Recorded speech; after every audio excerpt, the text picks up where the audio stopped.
Assalamualaikum Dulur, bagaimana kabarnya hari ini Dulur? Semoga semua masih tetap dalam kondisi sehat walafiat ya, selalu diberkati dan selalu diberikan rezeki yang melimpah. Jadi kali ini Mas Bro ingin menginformasikan masih tetap di seputar BPJS Kesehatan ya. Jadi banyak sekali DM yang masuk itu menanyakan tentang kenapa sih kok tidak ada sosialisasi atau kurang sosialisasi tentang misalkan denda RITL, kemudian ketika dari segmen mandiri pindah ke PPI dan sebagainya. Ya, seperti yang kita tahu memang saat ini ya sistem di kita itu di instansi ya. Walaupun saya memang bukan orang BPJS, saya tidak bekerja di BPJS Kesehatan. Saya membuat akun ini memang untuk mengedukasi, mensosialisasi apa yang saya tahu tentang BPJS Kesehatan dan fasilitas publik lainnya. Jadi memang yang dirasakan awal-awal dulu kenapa saya sampai bikin akun ini adalah keprihatinan karena kita itu sebagai peserta asuransi BPJS itu kita tidak mendapatkan sosialisasi tentang apa saja yang menjadi hak dan kewajiban peserta BPJS baik dari segmen apapun ya.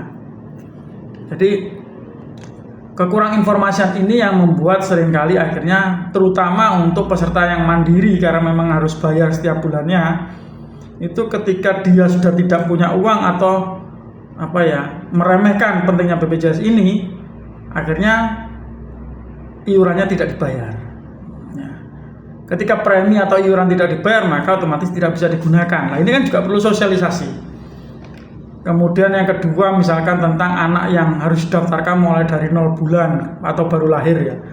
Bila lebih dari itu maka nanti akan kena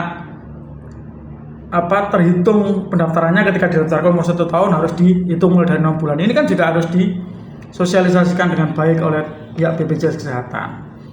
Nah, salah satunya pemicu kenapa saya akhirnya ya berusaha sharing lah ya tentang hal ini karena itu saya perlu menyampaikan sesuatu yang mungkin masyarakat belum tahu ya. Jadi itu memang beban moralnya di situ. Seperti juga denda RITL ya. Yang paling sering bertanya adalah tentang denda RITL di rumah sakit. Ya.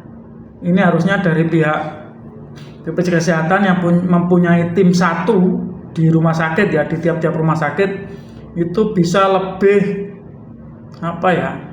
proaktif lah ketika menemukan case-case seperti ini, biar masyarakat juga tidak bingung ketika mereka sudah melunasi tunggakan tapi di rumah sakit masih kena denda lagi ya.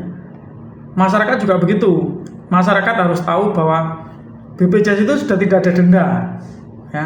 Yang terhitung ketika kita tidak bayar iuran atau premi adalah kita dihitung saja pokoknya ya. Misalkan nih 100.000 per bulan untuk kelas 2. Maka ketika kita telat bayar selama 12 bulan ya 1.200.000 yang harus dibayar, tidak ada tambahan MBNB lagi ya. Jadi istilah tunggakan itu harus beda dengan denda ya. Tunggakan ya tunggakan, telat bayar aja ya, tanpa ada bunga atau tanpa ada tambahan lagi. Nah, tetapi kalau di rumah sakit setelah tunggakan dilunasi kan memang ada masa RITL selama 45 hari. Betul di JKN Mobile sudah tercantum. Tetapi mereka pengertiannya belum tahu apa yang dimaksud dengan denda RITL ini, kapan masanya habis, kemudian ketika digunakan dendanya berapa. Itu yang perlu disosialisasikan oleh pihak BPJS Kesehatan terhadap masyarakat umum, terutama peserta BPJS mandiri ya, yang mereka memang punya kewajiban untuk bayar setiap bulannya ya. Jadi memang kalau kita mengikuti asuransi pemerintah seperti ini, karena cakupannya juga luas banget ya, dan kadang-kadang peraturannya juga gampang berubah, ya masyarakat juga harus update.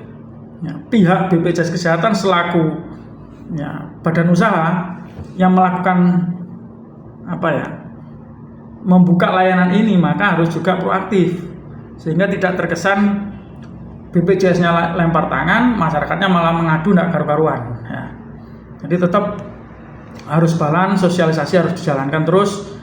Dan untuk tim BPJS 1 yang ada di rumah sakit tolong bisa diinformasikan juga kepada para peserta yang masuk ke sana, kemudian misalkan yang ada dipulangkan di tengah malam atau tidak di cover rawat inapnya itu bisa dibantu ya.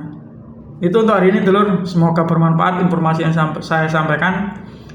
Jangan lupa subscribe yang belum subscribe ya. Matur nuwun.